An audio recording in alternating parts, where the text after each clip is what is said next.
Hello friends, स्वागत है तमारू आजना एक नवा विडियो में। मिक्सर ग्राइंडर नो उपयोग लगभग दरेकना घर में थतो होय छे। आपणे कोई पण प्योरी बनावी होय के कोई बेटर बनावવું હોય આપણે મિક્સરનો ઉપયોગ કરતા હોઈએ છીએ। ઘણી વખત આપણે વધારે મિક્સરની જરૂર પડતી હોય તો આપણે એને કાઉન્ટર ટોપ ઉપર મૂકતા હોઈએ છીએ, જેના કારણે આપણે કોઈ પણ વસ્તુ બનાવતા હોઈએ ત્યારે ઓઇલના જે છીટા છે એ પણ મિક્સર ગ્રાઇન્ડર ઉપર પડી જતા હોય છે, જેના કારણે આપણું મિક્સર ગ્રાઇન્ડર એકદમ ચીકાસવાળું થઈ જતું હોય છે અને ખરાબ પણ થઈ જતું હોય છે। ઘણી વખત કોઈ લિક્વિડ વસ્તુ પીસીએ તો પણ મિક્સર જારની અંદરથી બહાર નીકળે તો પણ આપણું મિક્સર છે એ ખરાબ થતું હોય છે। તો આજે આપણે એને આસાનીથી ક્લીન કરવા માટેની અમુક ટિપ્સ અને ટ્રિક્સ જોઈશું, જેથી મિક્સર ઉપરની જેટલી ચીકાશ છે એ પણ આપણે આસાનીથી દૂર કરી શકીએ અને એની અંદરની જેટલી પણ ગંદકી છે એને પણ આસાનીથી દૂર કરી શકીએ।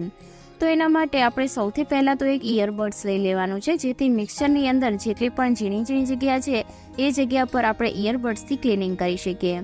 તો મિક્સરની અંદર અમુક એવી જગ્યા હોય કે જ્યાં આપણે હાથેથી ક્લિનિંગ ના કરી શકીએ અને એની અંદર ઓઇલની ગંદકી ફસાઈ જતી હોય છે, તો એને પણ ક્લીન કરવી ખૂબ જ જરૂરી છે। તો ઇયરબડ્સની મદદથી આપણે એની ક્લિનિંગ આસાનીથી કરી શકીએ છીએ। તો અહીંયા મેં ઇયરબડ્સ છે એને થોડું ભીનું કરી લીધું હતું, જેથી એની અંદર જેટલી પણ ચીકાશ છે એ પણ આપણે આસાનીથી બહાર કાઢી શકીએ। મિક્સર ગ્રાઇન્ડરને આપણે જ્યારે પણ ક્લીન કરીએ ત્યારે હંમેશા એનો પ્લગ છે એને આપણે દૂર રાખવાનો, જેથી એના પર કોઈ પણ પાણી વગેરે ના જાય। તો હવે આપણે એક સેલો ટેપ લઈ લઈશું। તો જે વ્હાઇટ સેલો ટેપ આવે અત્યારે હું એનો યુઝ કરી રહી છું। તમારા ઘરની અંદર કોઈ પણ સેલો ટેપ આવે તમે એનો યુઝ કરી શકો છો। તો આપણે અહીંયા સેલો ટેપ લગાવી દઈશું। તો જે જગ્યા પર તમને એવું લાગે કે અહીંયાથી પાણી જાય એવું છે એ જગ્યા પર આપણે સેલો ટેપથી એને સારી રીતના કવર કરી લેવાની છે, જેથી મિક્સરની અંદર પાણી ના જાય અને આપણું મિક્સર છે એ ખરાબ ના થાય। તો અહીંયા જે જગ્યા પર પાણી જાય એવી જગ્યા છે એ બધી જ જગ્યા પર હું સેલો ટેપ લગાવી અને એને સારી રીતના કવર કરી લઈશ। તેમજ આપણે જે બટન છે ઓન ઓફ કરવા માટેનું મિક્સર ત્યાં પણ આપણે સેલો ટેપથી એને કવર કરીશું, જેથી જે બટન છે એ પણ ખરાબ ના થાય। ઘણી વખત એની અંદર પણ પાણી જાય તો પણ એ ઓન ઓફ કરવાનું બટન છે આપણું ખરાબ થઈ જતું હોય છે। તો આ રીતના એને પણ આપણે સારી રીતના સિક્યોર કરી લેવાનું છે। જે લોકોનું વ્હાઇટ મિક્સર હોય એ લોકોને ખાસ કરીને જે મિક્સર ગંદુ થવાની સમસ્યા છે સૌથી વધારે નડતી હોય છે, કારણ કે વ્હાઇટ મિક્સર હોય એ ખરાબ જલ્દી થઈ જતું હોય છે, એકદમ ગંદકી એના પર જલ્દી જામી જતી હોય છે। તો એને ક્લીન કરવામાં પણ ખૂબ જ મુશ્કેલી લાગતી હોય છે, કારણ કે વ્હાઇટ હોય તો એના પર ચીકાશ જામી જાય તો એકદમ કાળું પડી જતું હોય છે। તો આજે આપણે જે ટ્રીક જોઈશું એનાથી ઇઝીલી ગમે તેટલી ચીકાશ હશે એને આપણે આસાનીથી ક્લીન કરી શકીશું। તો હવે આપણે એક સોલ્યુશન બનાવીશું ક્લીન કરવા માટે। તો અહીંયા મેં એક ગ્લાસ લઈ લીધો છે, જેની અંદર આપણે હાફ લીંબુ લઈ લેવાનું છે। તો લીંબુનો આપણે જ્યુસ નિતારી લઈશું, અને જો લીંબુ ના હોય તો એની જગ્યા પર તમે જે વ્હાઇટ વિનેગર આવે એનો ઉપયોગ પણ કરી શકો છો। હવે આપણે એની અંદર પાણી ઉમેરીશું। તો અહીંયા જે હળવું ગરમ પાણી છે એ મેં લીધું છે। તો અહીંયા ગરમ પાણીથી ગમે તેટલી ચીકાશ હોય આપણે આસાનીથી નીકાળી શકીએ છીએ। ત્યારબાદ આપણે એની અંદર 1 ચમચી જેટલું ડીશ લિક્વિડ આપણે ઉમેરી દેવાનું છે। તો તમે અહીંયા કપડાં ધોવામાં કોઈ પણ લિક્વિડ ઉમેરતા હોય તો એનો પણ ઉપયોગ કરી શકો છો, અથવા તો વાસણ ધોવાનું લિક્વિડ હોય એનો ઉપયોગ પણ કરી શકો છો।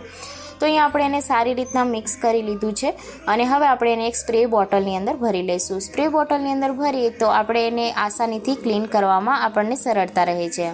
તો હવે આપણે સ્પ્રે બોટલને આ રીતના બંધ કરી દેવાની છે, અને હવે આપણે મિક્સર જાર પર સ્પ્રેથી આ રીતના એને છંટકાવ કરી લઈશું। ગરમ પાણી હોવાના કારણે જે એની ચીકાશ છે એકદમ આસાનીથી નીકળી જશે।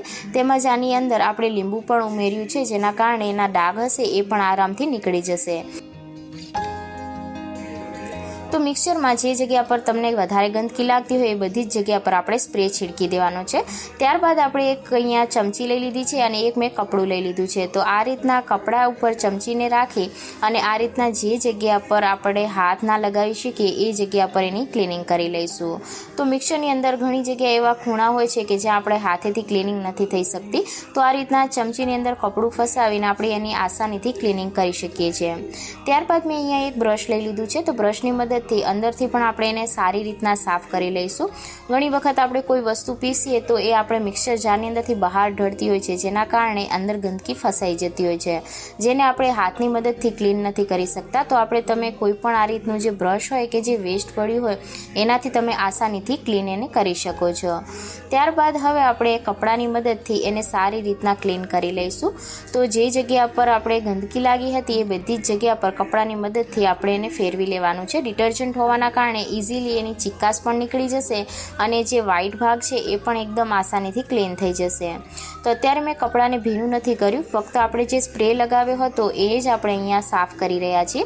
તો અહીંયા આપણે જે ગરમ પાણી છે એના કારણે ચિકાસ આસાનીથી દૂર થઈ જાય છે.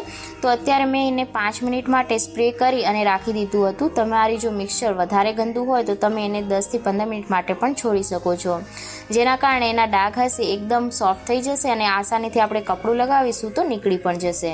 તો અહીંયા મેં આ રીતના સાફ કરી લીધું છે ને ત્યારબાદ આપણે કપડાને થોડું ભીનું કરી અને જે ડિટર્જન્ટ છે એને પણ આપણે સાફ કરી લઈશું, કારણ કે આપણે સોલ્યુશનમાં ડિટર્જન્ટ ઉમેર્યો હતો તો એને પણ ક્લીન કરવો ખૂબ જ જરૂરી છે. તો આ રીતના ભીના કપડાથી પણ આપણે એને સારી રીતના સાફ કરી લઈશું અને એના કેબલ પર પાણી ના અડે એ વાતનું ધ્યાન રાખવાનું. તો અહીંયા મેં પાણીની મદદથી સારી રીતના એને ક્લીન કરી લીધું છે. તો અહીંયા આપણે વધારે પાણી નથી ઉમેર્યું. ત્યારબાદ આપણે એકદમ ડ્રાય કપડાથી એને સાફ કરી લઈશું, જેથી એની અંદર જેટલું પણ પાણી હોય એક્સ્ટ્રા એ પણ એકદમ આસાનીથી ક્લીન થઈ જાય. તો અહીંયા તમે જોઈ શકો છો કે આપણું મિક્સર ગ્રાઇન્ડર એકદમ નવા જેવું બની ગયું છે. જો આજનો આ વિડીયો તમને હેલ્પફુલ લાગ્યો હોય તો જરૂરથી લાઇક કરજો અને ચેનલને જરૂરથી સબસ્ક્રાઈબ કરજો.